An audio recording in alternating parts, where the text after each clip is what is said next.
शिरूरला गारपिटीसह वादळी वाऱ्याचा फटका बसलाय। वाळुंजनगरमध्ये 20 शेळ्या मेंढ्यांचा गारांचा मारा लागून मृत्यू झालाय। शेतकऱ्यांवर त्यामुळे संकटाचा डोंगर आता कोसळला।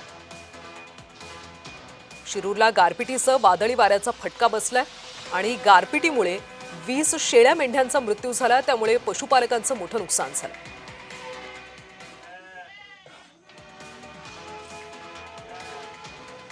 राज्यात अवकाळी पावसाची खरं तर सुरुवात झालेली आहे आणि या अवकाळी पावसामध्ये उत्तर पुणे जिल्ह्याच्या आंबेगाव शिरूर तालुक्यात गारांच्या पावसानं खरं तर मेंढपाळांना मोठ्या प्रमाणात नुकसान झाले। आपल्या सोबत काही मेंढपाळ आहेत, काय सांगसाल ताई, काय परिस्थिती होती?